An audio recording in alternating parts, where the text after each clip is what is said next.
Hey guys, so today I kind of wanted to bring you a new video about Need for Speed. Um, so, I just want to talk about the last video real quick, saying that it was a complete waste of time because Need for Speed dropped a article, which they call it Under the Hood, which is essentially what they do to update their fans about what's going on through the Need for Speed series. The latest article said that the Speedless update was going to be the last update in the game. There'd be no more content, no more paid DLC, which they never really needed any paid DLC because the game was always online, so they couldn't really do anything about that. So essentially all we got was like a few cars and some updates that, should have been in the game. So. But those updates were really cool. I'm glad they added them in the game, but I just wish there was more content. Because now we'll have to go through the summer months really without anything, and I'm feeling that this game is just going to really just die out until the next game. Which, speaking of, they also said that they are now working on the next Need for Speed, which will come out next year. So they pretty much confirmed that Need for Speed is going to be a 2-year cycle, which I think is really cool because more production equals less glitches and it equals just a better game overall. So today I kind of want to bring you about what I want in Need for Speed 2017 that I guess if you compare it to Need for Speed 2015, like the fixes that should be in the Need for Speed 2017. So, without further ado, let's begin. So the first thing I have on my list is that they should fix the drift/grip physics. It's weird, essentially. Now, in the game, there is a little tuning thing where you can use the master slider where you can go either full drift or full grip, or you can do the details by yourself. Essentially, grip is useless. Like, if you barely put it to grip, your car will understeer like freaking hell. It is crazy. Grip is useless. In terms of drift, it just looks weird. Like it's so impossible with the ways that they drift. It just looks very funny. So, I kind of wanted to lean towards more of a realistic type of scenario, and adjust on that because going grip does not mean you should not. You shouldn't understeer like crazy. And at the same time, drifting should not make you do crazy things like you slide straight into a wall in a straightaway. So I hope they'll be able to fix that within the next game. So yeah. Next thing is the crash scenes. I kind of want them gone because they are annoying and some are just flat out ridiculous. There's some crashings that I've like banked off a car, barely hit a wall, going like 50 miles per hour, and it crashes me out. And it's just like, what? Why? It just doesn't make sense. I just don't like crash scenes in general. I think they're just a waste of time. So, to be honest with you, I want them gone. But I don't know if some people really want that. But hey, limit the crash scenes or just completely take them out because I just don't like them. So, next thing is to make every car equal. They did it pretty well in Need for Speed 2015, but 3 cars kind of stood out. 2 in grip and 1 in drift. The grip side you had, I should say race, but whatever. The race cars, are the Porsche 911 Carrera RSR and the Beck Customs F132. Those 2 cars are just cheap. They're cheating. Like, the acceleration is crazy. It's so fast, and the Beck Customs can turn like no other car in the game can. The only downside about the Beck Customs is that it has a very low top speed compared to the other cars. So that's a minor setback, but it's still a broken car along with the Porsche. The Porsche, no car should go that fast. It's insane. As terms of drift, the Huracan, it's broken. You can go so fast and get so much angle that the points are just crazy how much you rack up. Like, no other car can go that fast. And to be honest, I kind of want them to adjust on that and make sure that every single car is right near each other in terms of performance and handling and all that stuff, because it's just unfair when you're going through a speed list or something like that. Like, for example, I think one of the achievements in speed lists is that, or on Need for Speed is that you gotta win all 5 races in a speed list, and that's kind of hard when you're not using those 3 cars and other people are. And if there's good people that are very skilled in arcade racing and they use those cars, you're not getting that achievement. The only way you can get the achievement is if you use the cars yourself. So that's kind of the issue I have, and it's just cheating. I don't want cheating. Anyway, next thing, day and night cycle. Now, Need for Speed 2015 was a full night game. Essentially, it was a game where the main story took place in one night. That was their goal, and to be honest, I just don't like.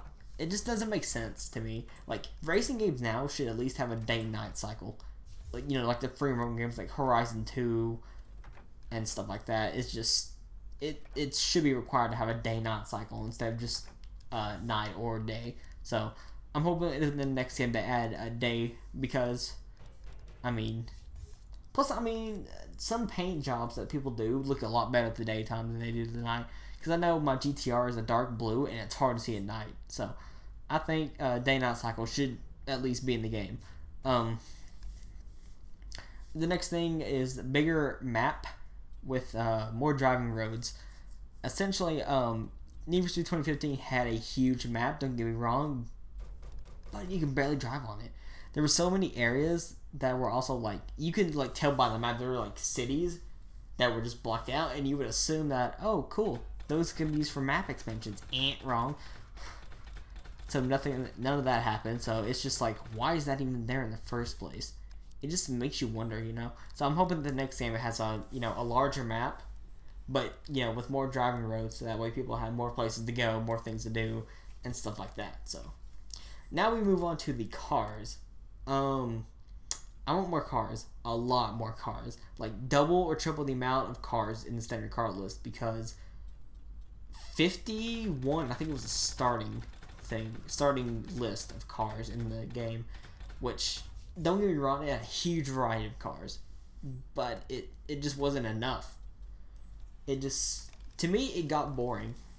Like, seeing the same cars over and over again, you want something fresh, and then, they dropped the Ford, the Ford Hot Rod, which was really, really cool. They also dropped the Beck Customs, which was also really cool. It's a hot rod with a freaking NASCAR engine, and it looks like a Formula 1 car. It's a cool car. And then you had the GTR Premium, which is essentially a faster version of the 2014 GTR that's in the game.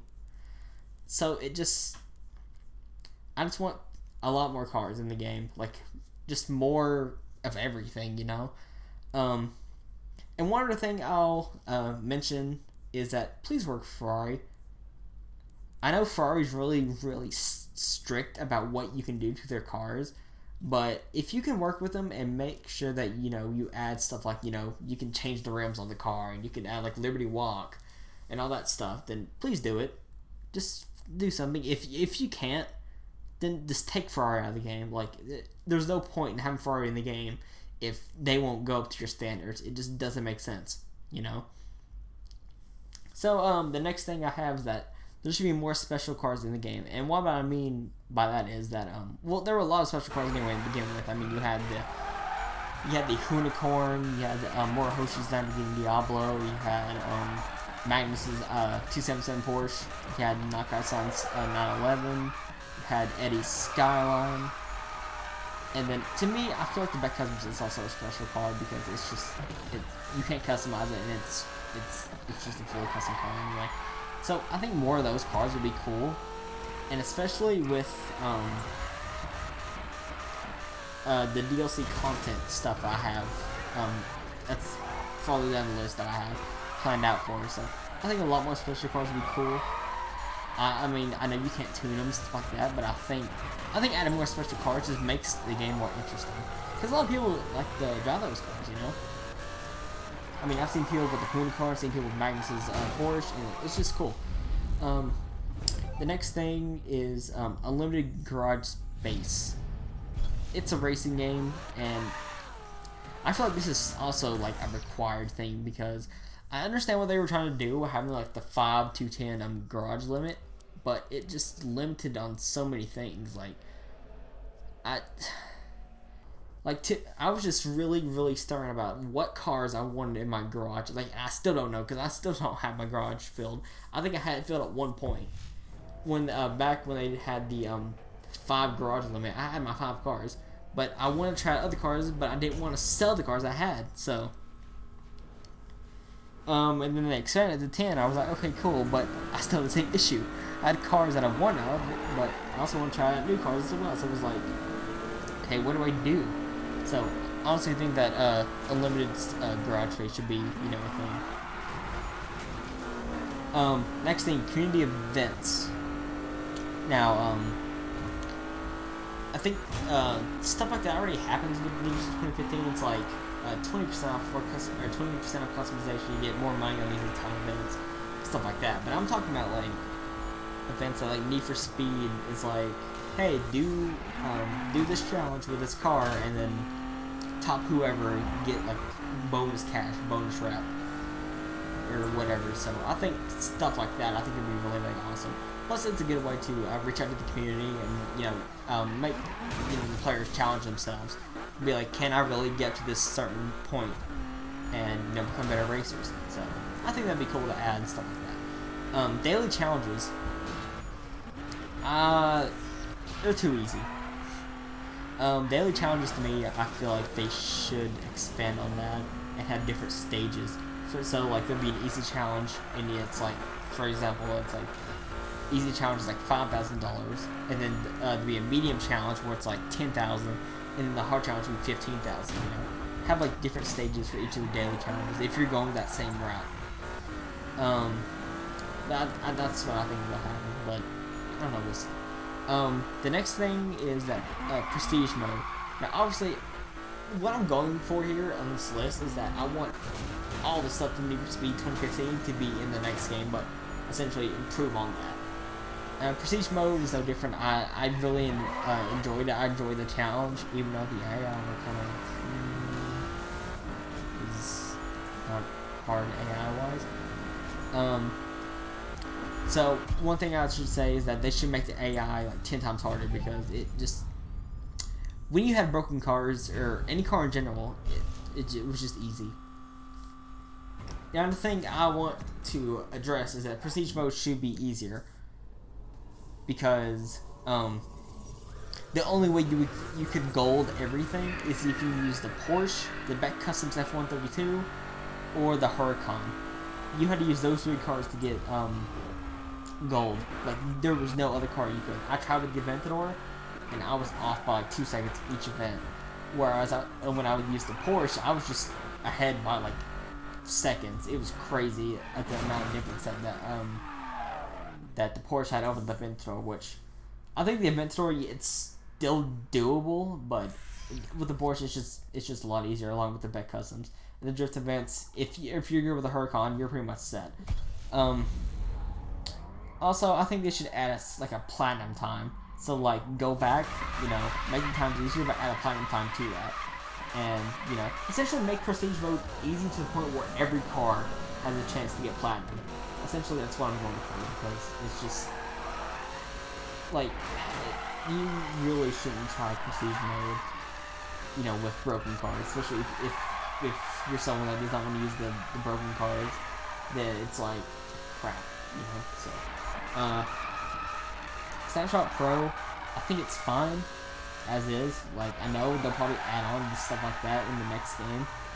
I think one thing I would say about that is that I kind of want to take pictures while my car is moving.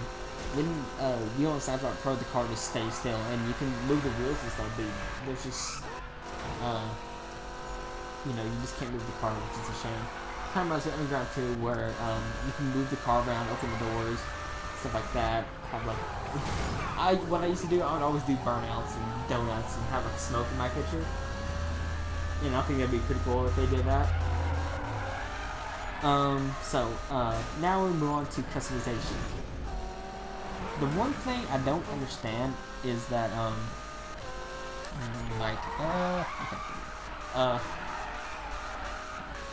customization was supposedly the big thing in New Year's 2015. It was the game that had the most, diverse customization options for each car. In reality, it was very limited. Like, okay, here's an example. If you take the Subaru BRZ and the Supra, you know, two cars that are, you know, they're imports. I guess well, the Supra is. I'm not sure if the BRZ. You know, they're tuners, so they should have a lot of customizations options, right? The BRZ does have a lot of options. It's got like 5 body kits. It's got several, you know, front bumpers, rear bumpers, side skirts. It's got a bunch of exhausts. It's got, it has everything. It's got a lot of spoilers. And then when you get to the Supra, it's like, it has 1 body kit, I think like 2 bumpers, you know, 2 front, 2 rear, and I think some side skirts. It's got not as many wings. So it just makes me wonder why they put so much in-depth on customization, but there was a limited, you know, variety of customization in the game. So obviously, this is like the one thing people want. It's like just tons more. Like, if you look at the Fast and Furious Tokyo Drift game, yeah, they actually made a game on there about that movie. The amount of customization that was for mainly the tuner cars were insane. Like, there were so many things you could do, and I think they need to go to that route as well. I haven't played the game in a little bit, so my memory might be a little bit hazy on that, but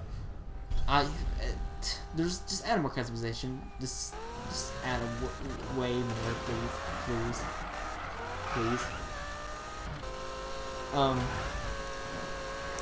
So one thing I also want is that you can examine the car when applying parts.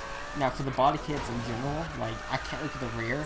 And so, for example, if I see, like, the front and stuff looks cool, and then I look at the back and it's just like, ew, this rear bumper's ugly, I don't want this anymore. You basically just wasted money. And it's like, crap, I gotta buy another body kit and stuff like that. So it's just, I kind of want that option where you can examine the car with the body kit on before you make a purchase. And that's kind of what I'm going for. More events, which they've done. You know, they added, Eddie's challenges. They added those little, what was it called? I think it was called Speedrun and Drift Corner. Those were pretty cool as well. I want more stuff like that. And I also want more, like, main story events, more events to come and stuff like that. I'll make a separate video on that, along with some other things that I'll make separate videos on. So, talking about, like, what events I want in the game, stuff like that. So. But essentially, you know, I want more events. That's basically what this video is. It's like more of everything.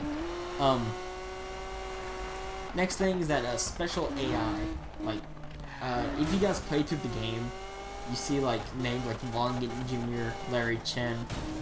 Some of these people did not have their actual cars. Like, I think Vaughn was driving a Lotus Siege for whatever reason. So what I want them to do is, like, if they add them back in the game as like names or whatever, they should drive like their cars. Like Larry Chen, I think, has a Nissan 240Z, and you know, Vaughn Gittin Jr.'s Ford Mustang RTR. Let them add, you know, let them drive their cars and not other vehicles in the game. So essentially, you know, gives them more like, oh hey, that's Vaughn Gittin's car. That's cool. I'm so glad they added that. You know, this gives them more personality, stuff like that. Every AI car should at least be customized. I noticed that when you got to the end of the game, like, the majority of the cars were not really customized. They were just stock. I guess they were trying to be like sleeper cars, but I don't think an Aventador is a sleeper car, just looking at it. So, I know, like, the spontaneous races, that all of them were customized, but in terms of, like, the actual races, like, you got to the point where some of the cars were not really customized, and they were trying to be sleeper cars. They just... If you want to expand on customization, if you want to brag about it, then go that route. But, whatever. The gears. Some cars have 8 gears, and they shouldn't have 8 gears, and some cars have useless gears. But I'll get into that in a different video. So, essentially, add a correct gears to each car. Do not give, like, a 2000 GTR 8 gears, and then, like, some other cars 6 or whatever, you know. Just add the correct gears for each car, please. The big thing about this is no always online. Now, obviously, this kind of hindered a little bit, because essentially, if the servers go off, you can't play the game. if you don't have internet on, like I do right now, you can't play the game. It just doesn't make sense. And obviously, we don't, with no, you know, when you having always online, for example, you know, they didn't have a store, so they couldn't even make paid DLC if they wanted to. So that kind of hinders them out a lot too, because essentially Ghost Games is going by the sales of their games themselves and not actually by content, because the content's free.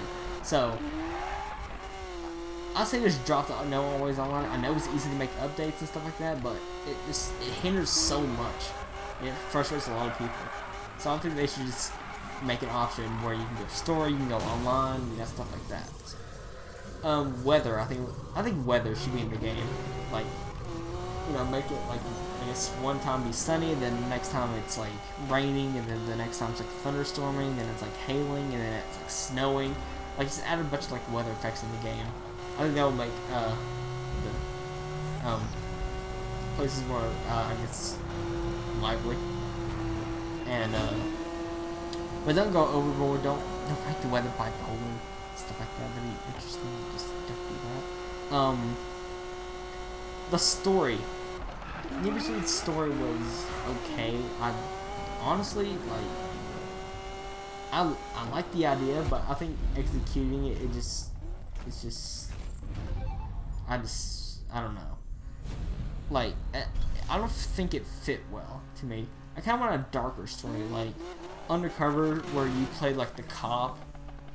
You know, you play like the undercover cop trying to be street racer, and you had to, you know, go through stuff like that. You had to go through, you had to crash people, and then the lady shot you, or she tried to anyway. People threatened to kill you. Another example is Need for Speed The Run, where the mob was after you. So, I kind of want a darker story. So, I hope they go that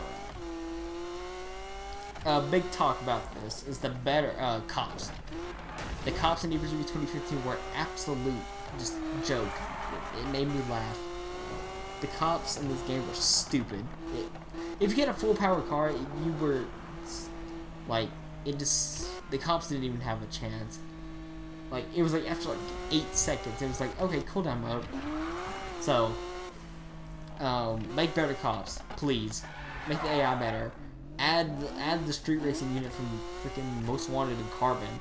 I think something like that would be cool. And also add the cops from Undercover, you know. Add the Corvettes, add the Porsche 911 turbos. And then add like Lamborghini Gallardo cops. You know, have very, very fast cops in the game and just stuff like that. So I think that'd be really cool. And a couple more things I also have is the DLC content and update. Now, I obviously can't really go into much detail about this, but like I said, I do have another video set up for this, and I will be talking about it pretty soon. So I just want to throw that out there that I am going to be making a video about that. The last thing on my list is Challenge Series. The Challenge Series has been absent, I think, since Need for Speed The Run. And I enjoy the Challenge Series a lot. I love the Challenge Series. So I'm hoping they bring that, bring that back. I'm also gonna make a video about the Challenge Series as well that goes along with the DLC content update. And yeah, that's pretty much it about this video. So sorry I tried to explain a little bit, but everything on this list was pretty much, you know, short and pretty much to the point. So hope you guys enjoyed the video, and I will be making more videos to go along with this. So hope you guys enjoy, and I'll catch you guys later. Alright, take care.